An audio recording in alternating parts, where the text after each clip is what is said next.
വരൂ ഇരിക്കൂ സഹോദരി.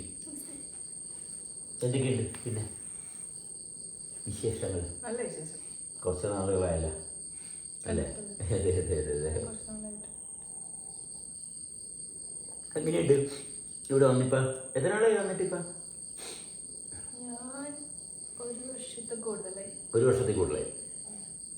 ഇവിടെ വരുമ്പോൾ കുഞ്ഞായിരുന്നു, കുട്ടിയായിരുന്നു അല്ലേ? എട്ടും പൊട്ടും തീരിയാത്ത പാവാടക്കരി.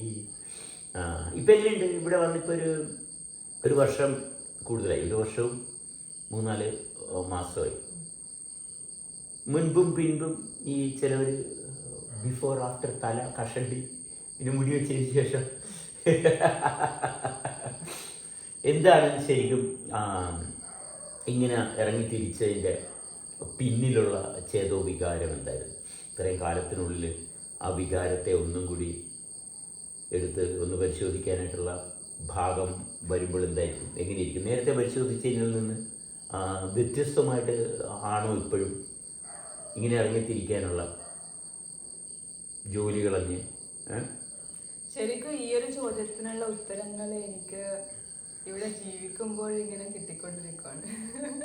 ഞാൻ വന്ന സമയത്ത് ആരെങ്കിലും എന്തിനാ ഇങ്ങോട്ട് വന്നതെന്നൊക്കെ ചോദിച്ചു. എനിക്ക് ഇങ്ങോട്ട് വരാൻ എന്നെ ആകർഷിച്ച എന്തോ ഒരു ഫാക്ടർ ഉണ്ട്, ഒരു താല്പര്യം ഇവിടെ ഉണ്ടായിരുന്നു. പക്ഷെ അത് കൃത്യമായിട്ട് ഡിഫൈൻ ചെയ്ത് കൊടുക്കാനോ ഒന്നും എനിക്ക് കറക്റ്റ് അറിയത്തില്ല. പക്ഷെ ഇവിടെ ജീവിച്ച് വരുമ്പോഴാണ് ഞാൻ അതിനുള്ള ആൻസർ എനിക്ക് കൃത്യമായിട്ട് കിട്ടിക്കൊണ്ടിരുന്നത്.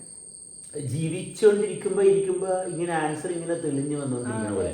അപ്പൊ പിന്നെ എനിക്ക് ആവശ്യം ഇത് തന്നെയായിരുന്നു. എന്റെ ആവശ്യം ഇത് തന്നെയായിരുന്നു. എന്താണ് ആവശ്യം? സ്വസ്ഥമായിട്ട് ജീവിക്കുക. പക്ഷേ ഇവിടെ വരാനുള്ള റീസൺ എന്താ വെച്ചാല്,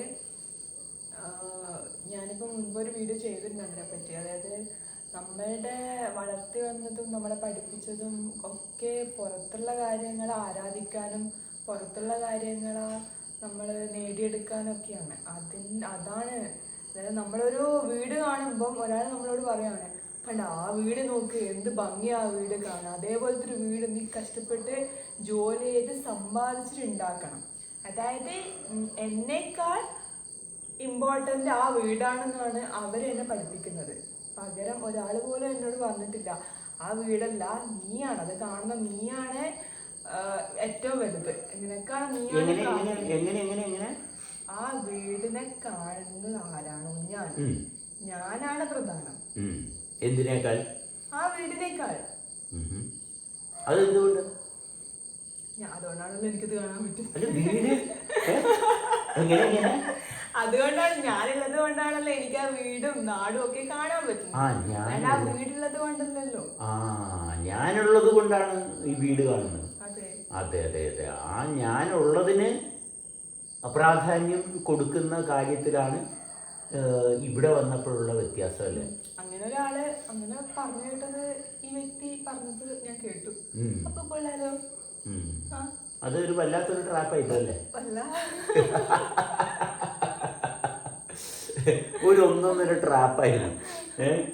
കാരണം എന്നിലുള്ള ഗുണങ്ങൾ കണ്ടെത്തുക എന്നുള്ളത് എങ്ങനെയാണെന്ന് പിടികിട്ടാതെ പോയ ഒരുപാട് സമയങ്ങളില്ലേ?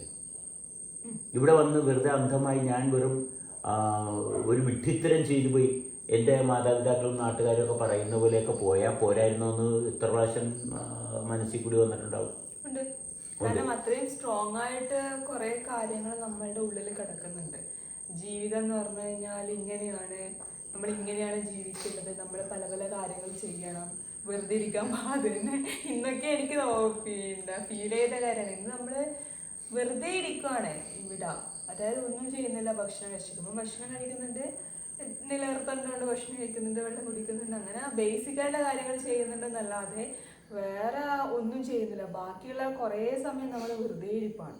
ജീവിതത്തിന് ഒരു അർത്ഥവും ഇല്ലാണ്ടായി. അതെ. അപ്പോ എൻ്റെ ഉള്ളില് ഒരു നമ്മളെ പഠിപ്പിച്ചൊരു ഭാഗമുണ്ടല്ലോ, അതായത് നമ്മള് ഇങ്ങനെ വെറുതെ ഇരിക്കേണ്ട ആൾക്കാരല്ല, നമ്മള് നിരന്തരം വർക്ക് ചെയ്ത് പലതും ഉണ്ടാക്കണം എന്നുള്ളൊരു ഭാഗം. അപ്പൊ അതെൻ്റെ ഉള്ളിൽ ഇങ്ങനെ വരണം, അയ്യോ ഞാനിങ്ങനെ വെറുതെ എൻ്റെ ലൈഫ് കളയാണോ, ഒന്നും ചെയ്യാതെ ഇങ്ങനെ വെറുതെ ഇരിക്കുന്നത് ശരിയാണോ എന്നൊക്കെയുള്ള ഭാഗം. പക്ഷെ ഇതൊക്കെ നമ്മളെ പഠിപ്പിച്ച, അല്ലാണ്ട് അതൊന്നും ചെയ്തിട്ടില്ലെങ്കിലും ഞാനിവിടെ ജീവനോടെ എൻ്റെ ശരീരം പ്രവർത്തിക്കുന്നുണ്ട്. പിന്നെ എന്താണ്? അതായത് എനിക്ക് മൂല്യം ഉണ്ടാക്കിയെടുക്കേണ്ട കാര്യമില്ലെന്നുള്ള ഒരു വലിയൊരു തിരിച്ചറിവാണ് കുട്ടിയുടെ ഇന്നത്തെ ഏറ്റവും വലിയ സ്മൈലി അല്ലേ? കാരണം നിരാശയിൽ നിന്ന് ആശയ്ക്ക് പോലും സ്ഥാനമില്ലാണ്ട് ആക്കുകയും ചെയ്തത്. ആ നിമിഷത്തിൽ നിരാശ വരുന്നത് നമ്മുടെ ആഗ്രഹങ്ങൾ ജനിക്കുകയും ആഗ്രഹങ്ങൾ നടപ്പിലാക്കാനുള്ള ശ്രമത്തിൽ നിന്നാണ് നിരാശ ഉണ്ടാകുന്നത്. ഇത് ആശ ജനിക്കാതിരിക്കുമ്പോൾ നമ്മൾ മനോഹരമായിട്ട് അനുഭവിക്കുന്ന ഭാഗമാണ്. ഞാൻ കണ്ടിരുന്ന കുട്ടി ഇങ്ങനെ വല്ലാത്ത, എനിക്കൊന്നും ചെയ്യാനില്ലല്ലോ എന്ന് പറഞ്ഞ് വീണതില്ലോ കിടക്കുന്നു ഭൂമിയിൽ ശിവശവ എന്നും പറഞ്ഞുകൊണ്ട് കിടക്കുന്നൊരു ഭാഗം കണ്ടപ്പോൾ ഞാൻ പറഞ്ഞ കുട്ടിയുടെ ഏറ്റവും മനോഹരമായിട്ടുള്ള ഒരു അനുഭവത്തിലാണ് കുട്ടി എത്തിയിരിക്കുന്നത്. അത് നിറവോടുകൂടി അത് മനസ്സിലാക്കാനായിട്ട് കുട്ടിക്ക് സാധിച്ചു. അത് പരിപൂർണമായിട്ട് ആ ഒരു തിരിച്ചറിവിലോട്ട് ശ്രദ്ധിക്കാൻ സാധിച്ചു. കാരണം ഞാൻ തന്നെ ഇട്ടുകൊടുക്കുന്ന നിലവാരം, അല്ലെങ്കിൽ ഞാൻ തന്നെ ഇട്ടുകൊടുക്കുന്ന ഒരു അപ്രീസിയേഷനേക്കാൾ എത്രയോ മടങ്ങാണ് ഞാനായിരിക്കുന്ന അവസ്ഥ. അല്ലെങ്കിൽ എൻ്റെയോ നാട്ടുകാരുടെയോ വീട്ടുകാരുടെയോ ആരുടെയും യാതൊരു വിധത്തിലുള്ള വിലയിരുത്തലുകളും ആവശ്യമില്ല എന്നുള്ള വളരെ മഹനീയമായിട്ടുള്ളൊരു തിരിച്ചറിവിലൂടെയാണ് അല്ലേ ഇന്നിപ്പോൾ ഇവിടെ എത്തിയിരിക്കുന്നത്. ഈ നിമിഷത്തെ നമ്മൾ സത്യത്തിൽ ആരാധിക്കുകയാണ് വേണ്ടത്. ഈ നിമിഷത്തെ ആരാധിക്കുക. ഇതൊക്കെ വല്ലപ്പോഴും കിട്ടുന്ന ഒരു അവസരങ്ങളാണ്. കാരണം നമ്മൾ അല്ലാത്ത സമയത്ത് നമുക്ക് ചിലപ്പോൾ എന്തെങ്കിലുമൊക്കെ ചെയ്യാനുണ്ടാവും, നമ്മൾ എന്തെങ്കിലുമൊക്കെ കാര്യത്തിൽ എൻഗേജ്ഡ് ആയിരിക്കും. അപ്പോൾ ഒന്നും ചെയ്യാത്ത ഈ അവസരത്തിലാണ് അപ്പോഴും ഒന്നും ചെയ്യാതെ ഇരുന്നിട്ടും പ്രവർത്തിച്ചുകൊണ്ടേയിരിക്കുന്ന, നിരന്തരമായി പ്രവർത്തിച്ചുകൊണ്ടിരിക്കുന്ന ആ ഒരു സത്യത്തിന് നമുക്ക് എത്താനുള്ള ഏറ്റവും നല്ല അവസരം ഇതൊക്കെ. മറ്റേത് നമ്മളെ ശ്രദ്ധ ഡൈവേർട്ട് ചെയ്യാനുള്ള ഒരുപാട് കാര്യങ്ങളുണ്ട്. ഇന്ന് എല്ലാ ആൾക്കാരും, ഒട്ടുമിക്ക ആൾക്കാരും ജീവിച്ചുകൊണ്ടിരിക്കുന്ന ലോകം എന്ന് പറയുന്നത് അവരെ ഉള്ളിലേക്കുള്ള ശ്രദ്ധയെ ഡൈവേർട്ട് ചെയ്യുന്ന ഒരുപാട് കാര്യങ്ങളിൽ പെട്ടിരിക്കുകയാണ്. ഒത്തിരി പേര് ജീവിക്കുന്ന ലോകമല്ല, ഒത്തിരി പേര് മരിക്കുന്ന ലോകം എന്ന് പറയുന്നതായിരിക്കും. കാരണം അവർ കഷ്ടപ്പെടുകയാണ്. എന്തിനാ കഷ്ടപ്പെടുന്നത്? ജീവിതം മെച്ചപ്പെടുത്താൻ വേണ്ടിയിട്ട് അവരുടെ തന്നെ ബുദ്ധി കൊണ്ട്. നോക്കണേ, നമ്മളുടെ ബുദ്ധി കൊണ്ട് നമ്മുടെ ജീവിതം മെച്ചപ്പെടുത്താൻ നോക്കിയാൽ എങ്ങനെ ഇരിക്കും? കാരണം നമ്മുടെ ബുദ്ധി എന്ന് പറയുന്നത് നമ്മൾ ജനിച്ചതിന് ശേഷം ചുറ്റുപാടും കണ്ട കാര്യങ്ങളുടെ ഒരു ചെറിയൊരു ഇൻഫർമേഷൻ മാത്രമാണ്. വളരെ ശുഷ്കിച്ച നമ്മളിലോട്ട് അത് വെച്ച് ഒന്നും ചെയ്യാൻ പറ്റത്തില്ലെന്നുള്ളൊരു യാഥാർത്ഥ്യം മനസ്സിലാക്കാതെ നമ്മുടെ ബുദ്ധി കൊണ്ട് നമ്മുടെ ജീവിതം മെച്ചപ്പെടുത്താൻ നോക്കുന്നു. എന്തൊരു വിഡ്ഢിയാണ് മനുഷ്യൻ. സത്യം. കാരണം നമ്മൾ ഈ സൂര്യൻ ഉദിക്കുന്നു, നമ്മൾ എന്തെങ്കിലും തീരുമാനിച്ചിട്ടോ ചിന്തിച്ച് പ്ലാൻ ചെയ്തിട്ടോ ആണോ സൂര്യൻ എല്ലാ ദിവസവും ഉദിക്കുന്നുണ്ട്? ആ ഒരു സാധനം അവിടെ നിലനിൽക്കുന്നതിൻ്റെ ഭാഗമായിട്ട് നമ്മൾ നിലനിൽക്കുന്നു. നമ്മുടെ ശരീരം പ്രവർത്തിക്കുന്നു, നമ്മുടെ ഹൃദയം ഇടിക്കുന്നു, നമ്മൾ ശ്വാസം എടുക്കുന്നു. പിന്നെ നമുക്ക് അറിഞ്ഞോ അറിയാത്ത ഒരുപാട് കാര്യങ്ങൾ നമ്മളുടെ ഈ ശരീരത്തിൽ നടക്കുന്നുണ്ട്. അത് ശാസ്ത്ര ലോകത്തിന് കണ്ടെത്തുന്നതിനേക്കാൾ അത് അവരിപ്പോഴും കണ്ടെത്തിക്കൊണ്ടിരിക്കുകയാണ്. പക്ഷെ സ്റ്റിൽ അതൊക്കെ നമ്മുടെ ശരീരത്തിൽ ഇപ്പോഴും ഉണ്ട്. അവർ കണ്ടെത്തിയാലും ഇല്ലെങ്കിലും നമ്മുടെ ശരീരത്തിൽ അത് പ്രവർത്തിക്കുന്നുണ്ട്. അപ്പം അതൊന്നും നമ്മൾ ചിന്തിച്ചിട്ടോ നമ്മൾ അറിഞ്ഞിട്ടോ അല്ല, പക്ഷെ സ്റ്റിൽ ഇറ്റ്സ് വർക്കിംഗ്. അതിനെ അറിയാതെ നമ്മൾ ഈ ഹിമാലയവും ദുബായും അമേരിക്കയും ഒക്കെ കണ്ട് അതിന്റെ ഭംഗി ആസ്വദിച്ച് നമ്മളുടെ മഹത്വം നമ്മൾ അറിയാതെ പോകുന്നു. അപ്പം നമ്മളിൽ നിരന്തരം നമ്മളാകാൻ വേണ്ടിയിട്ട് പ്രവർത്തിച്ചുകൊണ്ടിരിക്കുന്ന ഒരു സൂപ്പർ ഇൻ്റലിജൻസാണ്. അസാധ്യമായിട്ടുള്ള ഒരു കഴിവാണ് നമ്മളെ എഴുന്നേൽപ്പിച്ച് നടത്തുന്നത്. അങ്ങനെ നമ്മളെ എഴുന്നേൽപ്പിച്ച് നടത്തുന്ന ഈ സംവിധാനത്തെ അറിയുന്നിടത്ത്, അനുഭവിക്കുന്നിടത്താണ് നമ്മുടെ ജീവിതം മെച്ചപ്പെടുന്നത്. നമ്മുടെ ഉത്തരവാദിത്വം എന്താണ്? നമ്മൾ വൃത്തിയായിട്ട് അനുഭവിച്ച് തുടരുക എന്നുള്ളതാണ് നമ്മുടെ ഉത്തരവാദിത്വം. അവിടെ പ്രപഞ്ചത്തിൻ്റെ അനന്തതയിൽ നിന്ന് സൃഷ്ടിക്കപ്പെട്ട ഈ സംവിധാനത്തെ അറിയുവാൻ നമുക്ക് കയ്യിലുള്ള അനുഭവം മാത്രം മതി. അതിന് മാത്രം നമ്മൾ സ്ഥാനം കൊടുക്കുമ്പോൾ നമ്മൾക്ക് വേണ്ട കാര്യങ്ങളെല്ലാം നമ്മുടെ ശ്രദ്ധയിൽ ഉണരും. അപ്പോൾ പലരും ഇന്ന് സാമൂഹികമായിട്ടുള്ള പ്രതിബദ്ധത, രാഷ്ട്രീയം, നമ്മളുടെ സമൂഹത്തെ നന്നാക്കാൻ വേണ്ടിയിട്ട് കഷ്ടപ്പെടുന്നു. സമൂഹത്തെ എങ്ങനെയാണ് നമുക്ക് നന്നാക്കാൻ പറ്റുക? ഒരിക്കലും നമ്മുടെ സമൂഹത്തെ നമുക്ക് നന്നാക്കുക എന്ന് പറയുന്നൊരു ഭാഗം സാധ്യമല്ല. കാരണം മനുഷ്യരെ കൊണ്ട് നിറഞ്ഞിരിക്കുന്ന സമൂഹം, മനുഷ്യര് എന്ന് പറയുന്ന മനോഹരമായിട്ടുള്ള ഈ ജന്മത്തെ ആർക്ക് എങ്ങനെയാണ് അതിനകത്തൊരു മോഡിഫിക്കേഷൻ വരുത്താൻ സാധിക്കുക? അപ്പോൾ മനുഷ്യർ കൂടുന്നിടത്ത് തീർച്ചയായിട്ടും അവിടെ അതീവ മനോഹരമായിട്ടുള്ള അല്ലെങ്കിൽ അതീവ സുന്ദരമായിട്ടുള്ള ഒരു അനുഭവം തന്നെയാണ് അവിടെ വിളങ്ങുന്നത്. യാതൊരു സംശയവും വേണ്ട. അപ്പം ആർക്കാണ് മനുഷ്യനൊരു മോട്ടിവേഷണൽ ടോക്ക് കൊടുക്കാൻ പറ്റുക? ഒരാവശ്യമില്ല ഒരു മോട്ടിവേഷണൽ ടോക്കിന്. കാരണം ആരെയാണ് മോട്ടിവേറ്റ് ചെയ്യാൻ പോണത്? നമ്മൾ എങ്ങനെ നമ്മൾക്ക് ഒരാളെ മോട്ടിവേറ്റ് ചെയ്യാനായിട്ടുള്ളൊരു തോന്നൽ തന്നെ എങ്ങനെ ഉണ്ടാകണം? ഒരാവശ്യമില്ല. കാരണം എല്ലാവരും ഒരേപോലെയുള്ള ഹൃദയത്തിൻ്റെ സ്പന്ദനത്തിൻ്റെ താളത്തിൽ എഴുന്നേറ്റ് നടക്കുന്നു. ഒരു വ്യത്യാസവുമില്ല. എത്ര വലിയ സമ്പന്നനാണെന്ന് പറഞ്ഞാലും, എത്ര വലിയ സ്ഥാനത്തിരിക്കണമെന്ന് പറഞ്ഞാലും എല്ലാവരും ഒരേ സ്ഥാനത്ത് തന്നെയാണ് ജീവിക്കുന്നത്, ഒരേപോലെയാണ് ജീവിക്കുന്നത്. ആ ഒരേപോലെ ജീവിക്കുന്ന അവസ്ഥയിൽ നമുക്കെവിടെയാണ് നിരാശ? നമ്മളുണ്ടാക്കുന്ന സ്വപ്നമാണ് നമ്മുടെ ജീവിതത്തിൻ്റെ ഏറ്റവും വലിയ ദുരന്തം.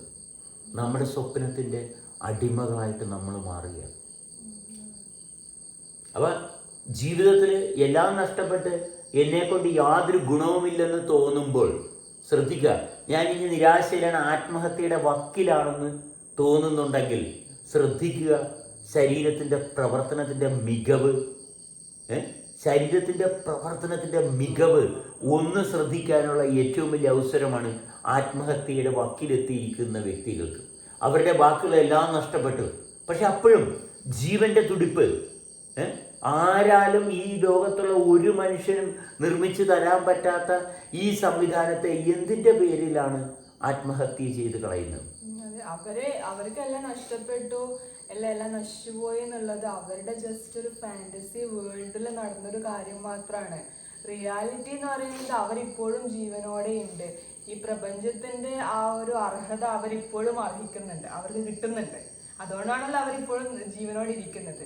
അപ്പൊ അതിനെ നശിപ്പിച്ചിട്ട് എന്നേക്കും ഇല്ലാതാക്കുന്ന ഭാഗത്തേക്ക് പോകുന്നത് വിഡ്ഢിത്തരാണ്. വിഡ്ഢിത്തരമൊന്നുമല്ല, അവരെ ഒരിക്കലും അറിഞ്ഞിട്ടില്ല. അറിയാനുള്ള അവസരം നമ്മുടെ സമൂഹം കൊടുത്തിട്ടില്ല.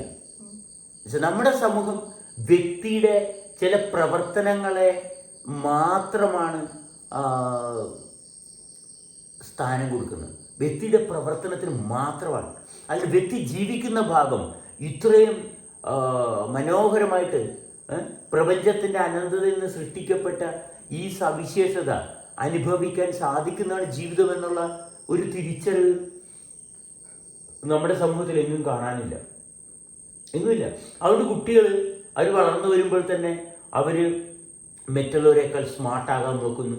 ഈ സ്മാർട്ട്നെസ്സിൽ എവിടെയെങ്കിലും ഒരു ഇച്ചിരി പോരായ്മ വന്നു കഴിഞ്ഞാൽ ഭയങ്കരമായിട്ട് ഡിപ്രഷനിലോട്ട് പോകുന്നു. ഇവരുണ്ടാക്കുന്ന ഒരു ഫേക്ക് ആക്ടിവിറ്റീസിലാണ് അവരുടെ ഫുൾ ഇൻവോൾവ്മെൻറ്റ്. എന്നിട്ട് മൈൻഡ് സ്ട്രെസ്ഡ് ആകുന്നു, ജീവിതം നഷ്ടപ്പെട്ടു പോകുന്നു. ഭയങ്കര വലിയ IPS IAS ഒക്കെ സ്ഥാനമാനങ്ങളൊക്കെ നേടും, പക്ഷേ ജീവിതം ഒരിക്കലും ആസ്വദിക്കുന്നില്ല. അച്ചീവ് ചെയ്യുന്ന സ്പോർട്സിൽ ഏറ്റവും ടോപ്പാകുന്നു, പക്ഷെ ജീവിതം ആസ്വദിക്കുന്നില്ല.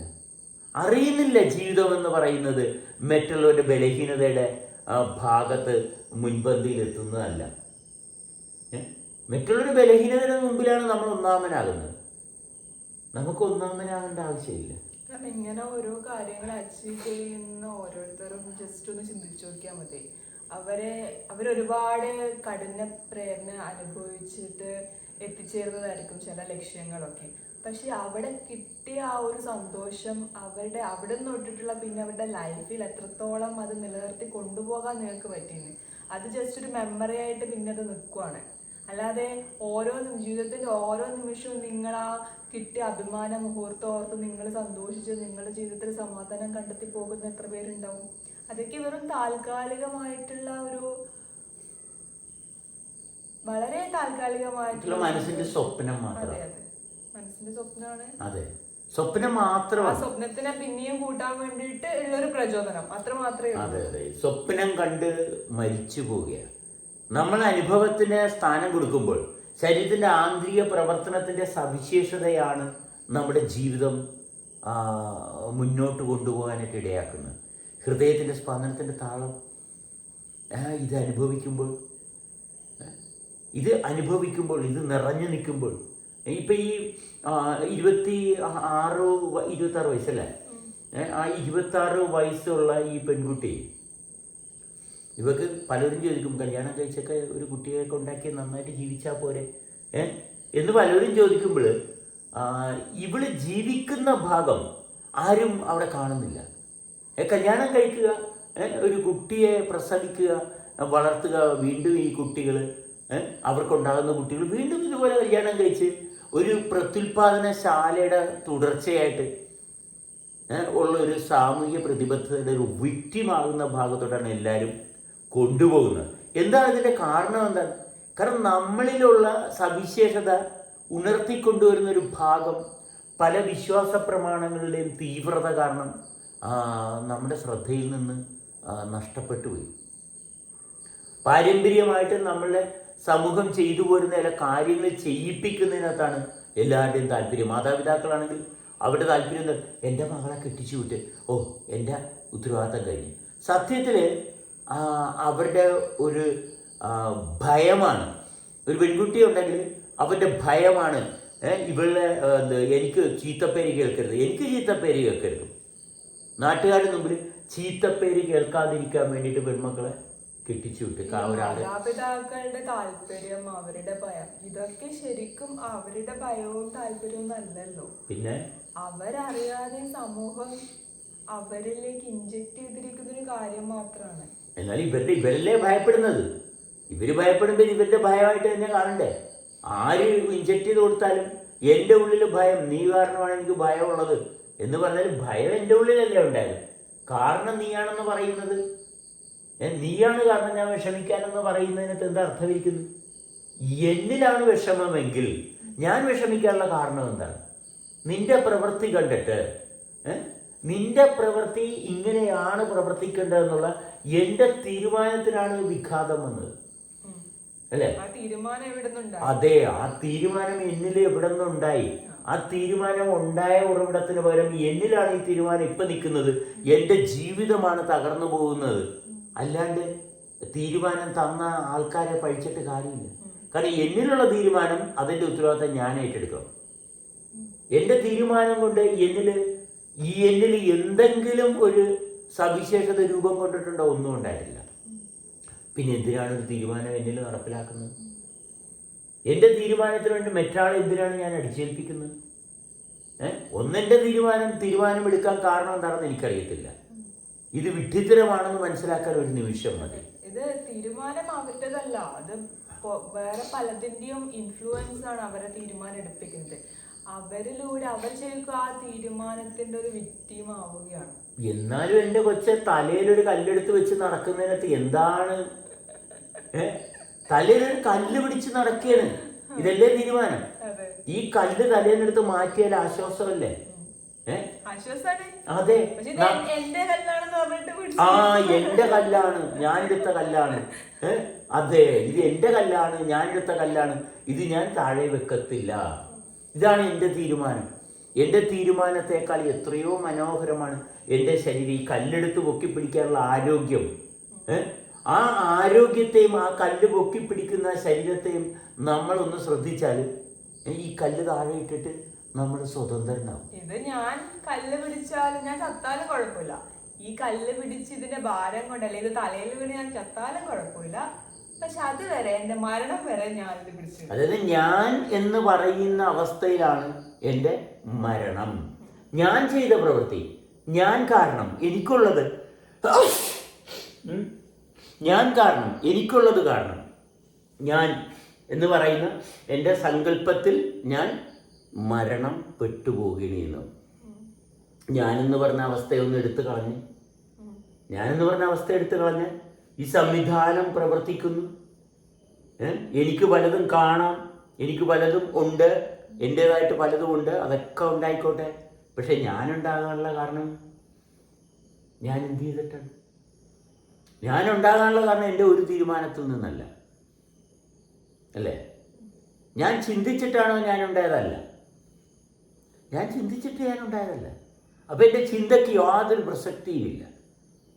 ഞാൻ ഉള്ളത് കൊണ്ടാണ് ഞാൻ ചിന്തിക്കുന്നത്, ഞാൻ ഉള്ളത് കൊണ്ടാണ് ഞാൻ ചിന്തിക്കുന്നത്. അപ്പം ഞാൻ ഉണ്ടായിരിക്കാനുള്ള കാരണം എന്നെ അനുഭവിക്കുമ്പോഴാണ് എനിക്കവിടെ ഉറപ്പാകുന്നത്. എൻ്റെ ഉറപ്പ് എന്നെ അനുഭവിക്കുന്നിടത്താണ്. എന്നെ അനുഭവിക്കുമ്പോൾ എന്തിനാണ് അനുഭവിക്കുന്നത്?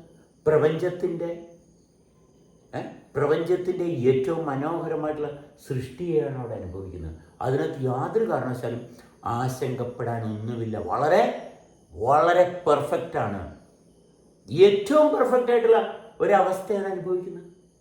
അപ്പോൾ അവിടെ നിരാശക്ക് എന്ത് കാരണം? ഏറ്റവും മനോഹരമായിട്ടുള്ള സംവിധാനത്തെ അനുഭവിക്കുന്നവനെ എന്തിന് ആത്മഹത്യ ചെയ്യണം? എന്തിന് നിരാശപ്പെടണം? എന്തിന് മറ്റാളുകൾ എന്തെങ്കിലും പിടിച്ചു പറിച്ച് വാങ്ങണം? എന്തിനൊരു നുണ പറയണം? എന്തിനൊരു കള്ളത്തരം കാണിക്കണം? എന്തിനൊരാളോട് മിണ്ടാതിരിക്കണം? വല്ല ആവശ്യമുണ്ടാ? ഒരാളോട് ദേഷ്യപ്പെട്ട് മിണ്ടാതിരുന്ന് എൻ്റെ ശരീരത്തിൻ്റെ പ്രവർത്തനത്തിൻ്റെ സവിശേഷത എനിക്ക് അനുഭവിക്കാൻ പറ്റാത്ത രീതിയിലാക്കുന്നത് എന്തിനാണ്? ഒരു കഥയുമില്ല. നിരന്തരം പ്രവർത്തിച്ചുകൊണ്ടിരിക്കുന്ന ജീവൻ്റെ തുടിപ്പിന് ആഹാ അനുഭവിക്കുക എന്ന് പറയുന്നത് എത്ര മനോഹരമാണ്. ഇത് അനുഭവിച്ചിട്ട് നിങ്ങൾ സൈക്കിളിൽ പോവുക, മോട്ടോർ സൈക്കിളിൽ പോവുക, ജെറ്റിൽ പോവുക, എവിടെ എന്തും വേണമെങ്കിലും കയറി. പക്ഷെ ഈ പായസത്തിന്റെ രുചി അറിയണമെങ്കിൽ നിങ്ങൾ തന്നെ കുടിക്കണം. നമ്മൾ ആരും കുടിച്ചിട്ട് പറഞ്ഞിട്ട് കാര്യമില്ല. അതെ അതെ, ഞങ്ങൾ അനുഭവിക്കുന്ന ഈ സവിശേഷത, ഞങ്ങൾ അനുഭവിക്കുന്ന സവിശേഷത ഞങ്ങൾക്ക് മാത്രം അധികാരത്തിലുള്ള, നിങ്ങൾക്ക് ആർക്കും ഉള്ളതല്ല. കാരണം ജീവൻ്റെ ഹൃദയം, ജീവൻ്റെ തുടിപ്പുള്ള ശരീരത്തിന് മാത്രം അവകാശപ്പെട്ടതാണ്, നിങ്ങൾക്ക് ആർക്കും ഉള്ളതല്ല. നിങ്ങൾ വിശ്വാസത്തിൻ്റെയും തീവ്രമായിട്ടുള്ള മറ്റുള്ളവരുടെ മുമ്പിൽ ആളാകാനുള്ള ശ്രമത്തിൻ്റെയും സാമൂഹ്യ സേവകനായിട്ട് നടക്കാൻ വേണ്ടിയിട്ടുള്ള തീരുമാനത്തിൻ്റെയൊക്കെ അടിമകളാണ്. നിങ്ങൾക്ക് പറഞ്ഞിട്ടില്ല ജീവിക്കാൻ നന്നായിട്ട്, നിങ്ങൾക്ക് ഒരിക്കലും പറഞ്ഞിട്ടില്ല നന്നായിട്ട് ജീവിക്കാൻ ആഗ്രഹിക്കുന്നവർക്ക് അവൻ്റെ പൊട്ടത്തരം, പൊട്ട ബുദ്ധിയൊക്കെ മാറ്റി താഴെ വെക്കണം. അത് വെക്കാൻ നിങ്ങളെ കൊണ്ട് പറ്റത്തില്ല. കാരണം നിങ്ങളെടുത്ത തീരുമാനം നിങ്ങളെക്കാൾ വലുതാണ്, നിങ്ങളെടുത്ത തീരുമാനം നിങ്ങളെക്കാൾ വലുതാണ്. അതുകൊണ്ട് നിങ്ങൾക്ക് ഒരിക്കലും നിങ്ങളുടെ തീരുമാനം താഴെ വെച്ചിട്ട് സ്വസ്ഥതയിലോട്ട് പോകാൻ നിങ്ങൾ തയ്യാറാകത്തില്ല.